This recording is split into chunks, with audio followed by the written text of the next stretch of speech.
So hey guys what's up, welcome to my YouTube channel. तो आज की इस वीडियो में हम करने जा रहे हैं एक्सरसाइज 2.2 का बेसिक्स। अगर आपको एक्सरसाइज 2.1 के सभी क्वेश्चंस देखने हैं तो उनका जो वीडियो लिंक है वो डिस्क्रिप्शन बॉक्स में, ठीक है। तो एक्सरसाइज 2.2 के बेसिक्स में आज हम सबसे पहले पढ़ेंगे रिलेशन और फिर हम पढ़ेंगे एरो डायग्राम, ठीक है। जैसा कि आपको पता है चैप्टर 2 का नाम क्या है? चैप्टर 2 का नाम है रिलेशन एंड फंक्शन। लेकिन अभी तक हमने रिलेशन के बारे में कुछ भी पढ़ा नहीं है। अभी तक हमने सिर्फ क्या पढ़ा है? अभी तक हमने सिर्फ पढ़ा है Cartesian product of two sets, ठीक है। तो आज सबसे पहले मैं आपको थोड़ा सा ब्रीफिंग देता हूँ रिलेशन की, ठीक है। रिलेशन सबसे पहले रिलेशन को डिनोट करते हैं आर से, ठीक है। रिलेशन हमेशा किसके बीच होता है? रिलेशन हमेशा दो सेट्स के बीच में होता है। रिलेशन एक सेट के बीच भी हो सकता है। कैसे? ए टू ए, यानी समझ गए, सेट बेसिकली दो हैं लेकिन सेम सेट, तो सेम सेट के बीच में भी रिलेशन हो सकता है। अब देखो मैं आपको एक छोटे से एग्जांपल से समझाता हूँ। सबसे पहले मैं एक लेता हूँ सेट। सेट को मैं इस शेप में लिखूंगा। इसमें मैं लिखता हूँ 1 2 3। एक सेट ए है, इसको मैंने रोस्टर फॉर्म में इस तरह लिख लिया। एक मैं अनदर सेट लेता हूँ, इसके अंदर मैं क्या लिखता हूँ? इसके अंदर मैं लिखता हूँ 1 4 9 16, ठीक है। अब आपको देखने से ही पता चल गया होगा कि इस सेट ए और इसको मैं सपोज एक बी मानता हूं, इनमें एक रिलेशन है। रिलेशन क्या है कि अगर आप ए सेट के किसी भी एलिमेंट का स्क्वायर करोगे तो आपको क्या मिल जाएगा?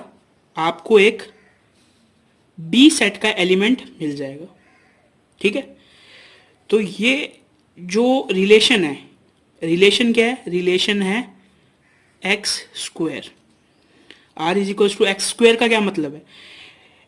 इनका रिलेशन कैसा है? इनका रिलेशन स्क्वायर का रिलेशन है, यानी अगर आप ए का स्क्वायर करोगे तो आपको क्या मिल जाएगा? बी का एक एलिमेंट मिल जाएगा, ठीक है। इसके अंदर आपको कुछ टर्म्स ध्यान होने चाहिए।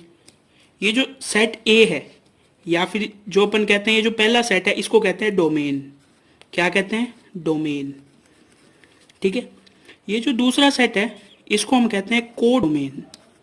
क्या कहते हैं? को डोमेन, ठीक है। अब देखो, जो जो एलिमेंट को डोमेन के, वो एलिमेंट जो डोमेन के एलिमेंट से रिलेशन रखते हैं उन्हें हम कहते हैं रेंज। क्या कहते हैं? रेंज। सबसे पहले क्या है? डोमेन। ए सेट के सभी एलिमेंट्स क्या कहलाते हैं? डोमेन। बी सेट के सभी एलिमेंट क्या कहलाते हैं? को डोमेन। और बी सेट के ऐसे एलिमेंट जो ए सेट के साथ रिलेशन रखते हैं, यानी 16 रिलेशन नहीं रखता तो 16 रेंज के अंदर नहीं इंक्लूड करेंगे। और ये जो डायग्राम है, समझ गए, ये दो ऑल शेप एंड ये एरो, इस पूरे डायग्राम को हम क्या कहते हैं? Arrow diagram. क्या कहते हैं? Arrow diagram. समझ आ गया क्या रिलेशन क्या होता है, एरो डायग्राम क्या होता है, डोमेन क्या होता है और रेंज क्या होती है, ठीक है। तो एक्सरसाइज 2.2 करने से पहले आपको इन सब बातों का ध्यान होना चाहिए।